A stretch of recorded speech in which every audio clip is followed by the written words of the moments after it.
Hey, welcome back. Ever stared at a pet food label and felt like you needed a science degree to understand it? Don't worry, I've got you covered today. I'm going to break down what's on those labels in a way that's easy to follow so you can pick the best foods right here in Australia for your furry friend without a headache or a degree.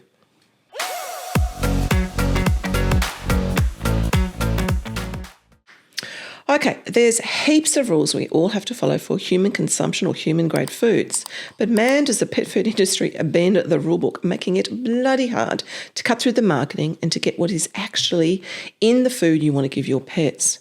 Today, I'm only going to talk about the top tricks that the pet food manufacturers do to fool us into believing one thing, paying good money for it, but actually getting completely ripped off to the detriment of your pet's health, unfortunately, and your wallet.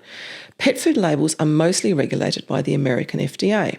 So they've got to include some key information, and it's a bit different to Australian human grade or human consumption food rules. So hence the labels are quite difficult to read. Here's what you'll see on pet food labels. First up is the brand and product name. Words like chicken dog food or chicken flavour hint at how much of that ingredient is actually in there. For example, chicken dog food has more chicken in it than chicken flavoured. I'll go into these sneaky tricks in a minute. Next up, animal type. It'll say if it's for dogs or cats or both. Net quantity, logical. It shows you the weight or volume here in Australia in grams or kilograms. The manufacturer information tells you who made it and how to contact them. Now, the important part, the ingredient list.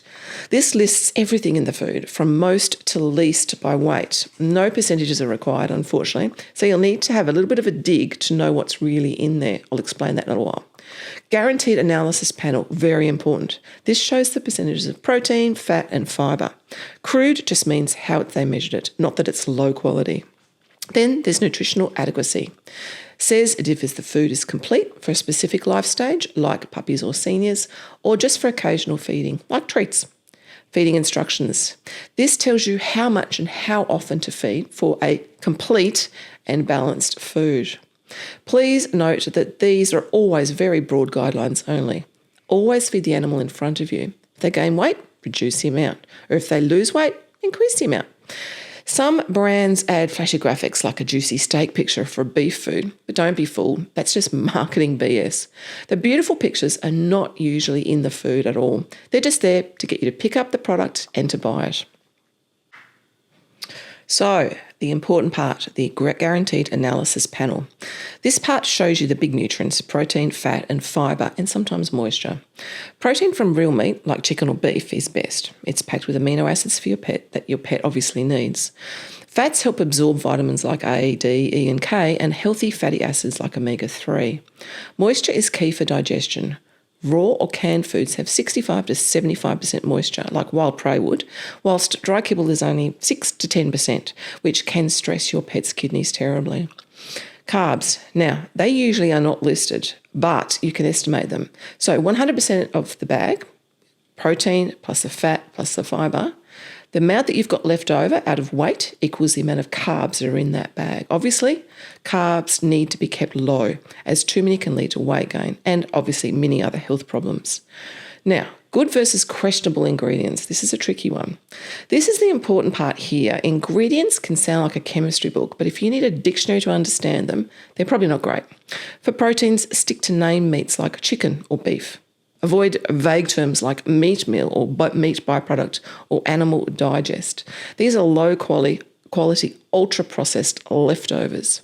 For fats, go for omega-3 rich oils like flaxseed or salmon oil and skip the inflammatory ones like canola or soy oil. For carbs, oats or quinoa are better than corn, wheat or soy, which are cheap fillers that can cause allergies and tummy issues. Watch out for additives like BHA, BHT or artificial dyes, like for example, red number 40, yellow number 5. They're all linked to health issues and they definitely don't belong in pet food or, in my opinion, human-grade food either. So that's a really quick summary of what you're going to see on those bags. Now, here's the bit that will surprise you the most, the word twisting to trick us into thinking we're buying something and we get something completely different. The pet food industry is unique in this case, thanks to the FDA rules. Let's break down these tricky terms so you can choose food that's the best option for your pets. Now, first up is a flavour. Sounds yummy, right? But a bacon flavour or filet mignon flavour doesn't mean real bacon or steak, unfortunately. It's just often a processed mix called Animal Digest. Not exactly the high quality stuff. In fact, it's the lowest of the low in terms of nutritional quality. Basically, it's all the junk left over from the human grade meat industry, chemically boiled down into a dry powder. And yes, it includes intestines, hooves, feathers, and fur. It's all lips and arseholes, sorry. Always check the ingredients. Next is with. If a bag says with chicken, by law, it only needs to contain 3% chicken. Yep, just 3%. Don't think it's packed with meat. It's mostly all the other stuff. But then there's the dinner or platter or entree, recipe or nugget term, or formula. These all sound fancy, but they only need 25% of the named ingredient. So chicken dinner, cat food, has at least 25% chicken. But if it's whole chicken in tin foods, for example, water weight might mean less meat. Compare that to cat food with chicken. That just has to be 3%. That's a massive difference. Check the ingredient list to know for sure. And here's a sneaky one.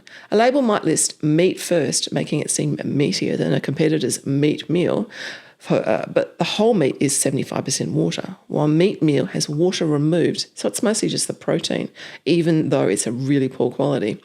The meat meal food might actually have more protein in it and just in a much, much degraded state. You'll only ever see this in tinned or wet foods, not ultra-processed dry kibble. If two ingredients are named like chicken and vegetable dinner, they need to total 25%. So chicken could be 13% and the vegetables could be 12%. And the rest could be anything on the label listed in order of most to least. And don't forget to keep in mind that the first 5 ingredients listed on the label make up between 95 and 98% of what is actually in that formula. Finally, plain cat food or plain dog food, for example, chicken cat food, must be 95% chicken or 70% if whole meat is found in tin pet foods. For chicken and liver cat food, it's 95% combined, with more chicken than liver. The ingredient listed has a larger percentage included.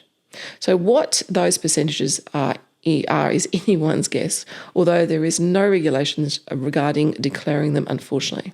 Thank you, FDA, and thank you, big manufacturers.